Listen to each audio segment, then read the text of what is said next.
अस्सलाम वालेकुम। आज हम लोग 9th की न्यू बायोलॉजी बुक के चैप्टर 6 को डिस्कस करने जा रहे हैं, जो कि हमारे पास है बायोमॉलिक्यूल। सबसे पहले हम लोग इसका इंट्रोडक्शन देख लेते हैं। वो कहते हैं कि biochemistry is the study of chemical processes that occur with in living organism. वो कहते हैं बायोकेमिस्ट्री हमारे पास अ, जो है हमारी बॉडी के अंदर जितने भी केमिकल प्रोसेसेस हो रहे थे उनकी स्टडी जो है उसको हम लोग बायोकेमिस्ट्री कहते हैं। जैसे कि हमारे पास फोटोसिंथेसिस हो गया, प्लांट्स में होते सेलुलर रेस्पिरेशन हो गया।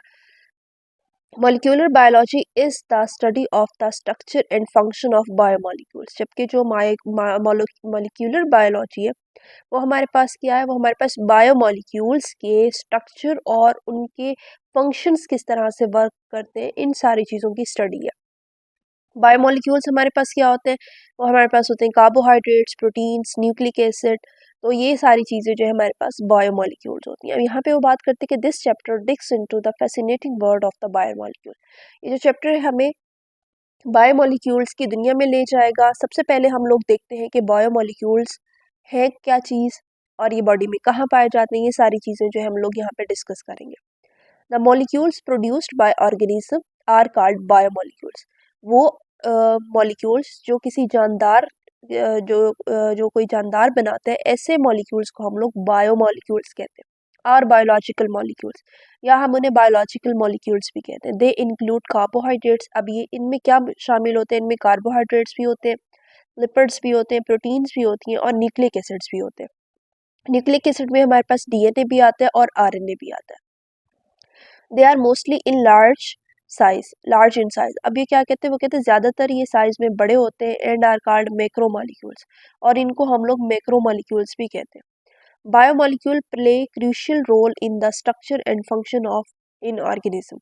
बायोमोलिक्यूल्स जो होते हैं वो एक अहम किरदार अदा करते हैं जितने भी जानदार हैं उनके स्ट्रक्चर और फंक्शन में। ठीक है, हमारी बॉडी किस तरह से वर्क करेगी, क्या क्या चीज़ें होंगी, ये सारी चीज़ें जो है बायोमोलिक्यूल्स जो है उसको प्ले कर रहे होते हैं।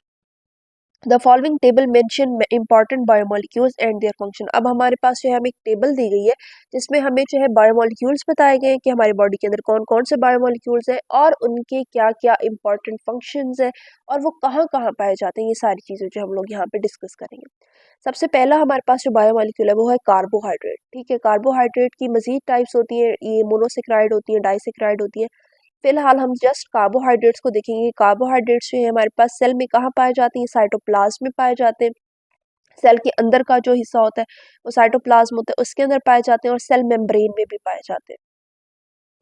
अच्छा, इनका फंक्शन क्या है, जब ये साइटोप्लाज्म में पाए जाते हैं, act as a source of energy. तो वहाँ पर ये एनर्जी के सोर्स के तौर पर पाए जाते हैं। जबकि जब ये सेल मेम्ब्रेन में मौजूद होते हैं, act as energy storage molecule. वहाँ पर ये क्या होते हैं, एनर्जी स्टोरेज मॉलिक्यूल के तौर पर वहाँ पर पाए जाते हैं। नेक्स्ट आ जाते हैं हमारे पास प्रोटीन्स। प्रोटीन्स जो है हमारे पास ये सेल मेम्ब्रेन में भी पाई जाती हैं, साइटोप्लाज्म में भी होती हैं, एंडोप्लाज्मिक रेटिकुलम में होती हैं, गोल्गी ऑपरेटस में होती हैं, लाइसोसोम में होती है और माइटोकॉन्ड्रिया में होती है। अच्छा, many protein act as enzyme. बहुत सारी प्रोटीन्स जो है ये एंजाइम के तौर पर एक्ट कर रही होती हैं। सम हार्मोन्स आर प्रोटीन। कुछ जो हमारी बॉडी के हार्मोन्स होते हैं वो भी प्रोटीन्स होती हैं। Make membrane and many other structure in the cell. ये हमारी जो है मेम्ब्रेन भी बनाते हैं और दूसरे स्ट्रक्चर्स भी बनाते हैं। Control cellular traffic. सेल के अंदर की जो ट्रैफिक होती है उसको भी कंट्रोल करते हैं। सेल मेम्ब्रेन में जब ये पाए जाते हैं, ठीक है, इनके दरमियान से जो है वो हमारे पास मतलब सेल के अंदर कुछ जाना हो या सेल से बाहर कुछ जाना हो, तो एक वो जो टनल है, वो जो रास्ता है, वो ये प्रोटीन प्रोवाइड कर रही होती है। तो ये सेलुलर ट्रैफिक को भी कंट्रोल करती है कि क्या चीज़ सेल के अंदर जाएगी और क्या नहीं जाएगी। ये सारी चीज़ें यहाँ पर कंट्रोल होती हैं। नेक्स्ट हमारे पास आ जाता है लिपिड। अच्छा, ये भी हमारे पास सेल मेम्ब्रेन में पाया जाता है और साइटोप्लाज्म में भी पाया जाता है। Act as storage molecule.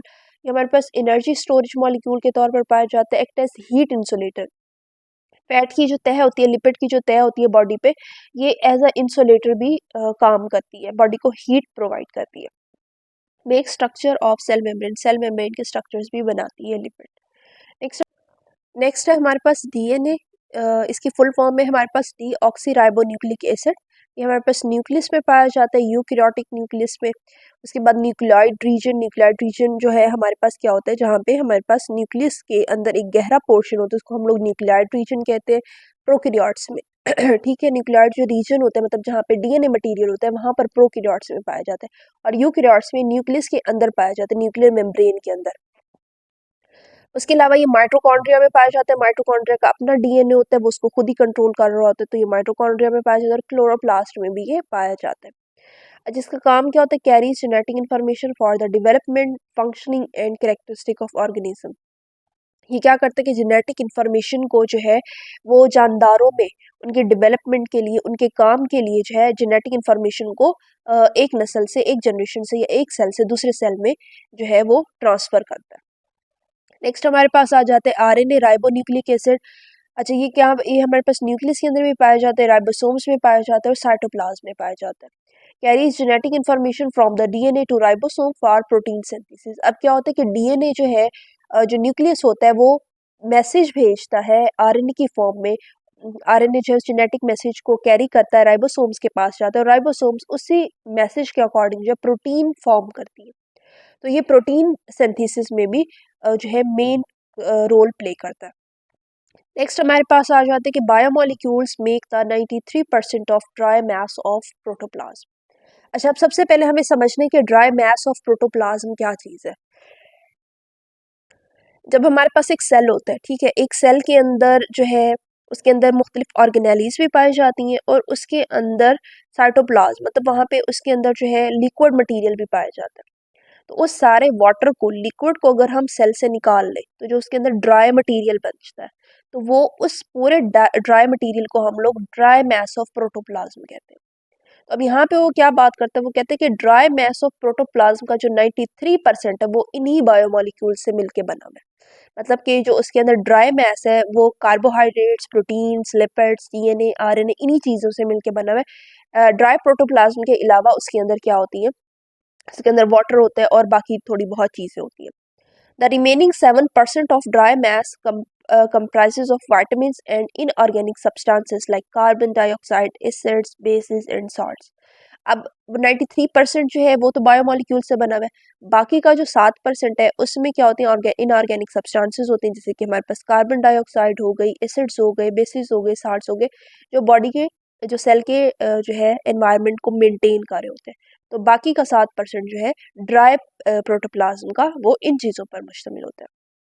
ये वाटर को निकालने के बाद जो उसका ड्राई मैस होता है उसकी बात हो रही है। अच्छा जी, नेक्स्ट वो बात करते हैं कि percentage of biomolecule in dry mass of protoplasm. ठीक है, अब ये यहाँ पे भी ड्राई मैस ऑफ प्रोटोप्लाज्म की बात हो रही है, मतलब अगर हम लोग उस सेल में से सारे वाटर को निकाल दें तो बाद में उसके पीछे जो बच जाता है उसकी। तो बायोमोलिक्यूल्स हमारे पास यहाँ पे प्रोटीन है, न्यूक्लिक एसिड है, कार्बोहाइड्रेट्स है एंड लिपिड्स है। प्रोटीन जो है हमारे ड्राई मैस का 50% बनाता है, न्यूक्लिक एसिड 18%, कार्बोहाइड्रेट्स जो है वो 15% बनाते हैं, लिपिड्स जो। नेक्स्ट वो बात करता है कि यहाँ पे वो बात कहता है कि all the chemical reactions that occur in an organism are collectively called metabolism. वो कहते हैं हमारी बॉडी के अंदर, किसी भी जानदार के अंदर जितने भी केमिकल रिएक्शंस हो रहे होते हैं उन केमिकल रिएक्शंस को हम लोग मेटाबॉलिज्म कहते हैं। Metabolism can be divided into 2 main categories. अब मेटाबॉलिज्म को 2 मेन कैटेगरीज में डिवाइड किया गया है, जिसमें हमारे पास एक जो है anabolism and second one is catabolism. ठीक है, तो यहाँ पे वो बात करते हैं कि anabolism is the type of metabolism in which simpler substances are combined to form complex substances. अब यहाँ पे एनाबॉलिज्म में क्या होता है कि जो सिंपलर सब्सटेंसेस होती हैं उनको आपस में कंबाइन किया जाता है, उसके नतीजे में कम्प्लेक्स सब्सटेंसेस जो हैं बनाई जाती हैं। Energy is used in this reaction, और इन रिएक्शन में क्या होता है कि एनर्जी जो होती है वो इस्तेमाल होती है। सेकेंड वन में वो बात करते हैं कि catabolism is a type of metabolism. Catabolism जो है वो मेटाबॉलिज्म की वो टाइप है इन विच जिसमें कम्प्लेक्स सब मॉलिक्यूल्स आर ब्रोकन डाउन, जिसमें कम्प्लेक्स मॉलिक्यूल्स को जो है वो तोड़ा जाता है इनटू सिंपलर वन, छोटे जो है या सादा कंपाउंड्स में energy is released in this reaction. और इस रिएक्शन में क्या होता है, एनर्जी रिलीज होती है। जब भी कोई कम्प्लेक्स कंपाउंड टूटता है तो उसके अंदर मौजूद एनर्जी जो है वो बाहर आती है, और वो एनर्जी जो है रिलीज हो जाती है इन रिएक्शंस में। तो यहाँ पे जो है हमारा ये टॉपिक कंप्लीट हो जाता है। इंशाल्लाह नेक्स्ट वीडियो में, नेक्स्ट लेक्चर में जो है हम लोग कार्बोहाइड्रेट्स को डिस्कस करेंगे कि ये क्या चीज़ है, इनकी कितने टाइप्स हैं। और इस टॉपिक में अगर आपको कोई कन्फ्यूजन हो तो आप कमेंट सेक्शन में पूछ सकते हैं, और अगर आपको मेरी वीडियो पसंद आए तो प्लीज़ इसको लाइक करें, चैनल को सब्सक्राइब करें। Thanks for watching my videos.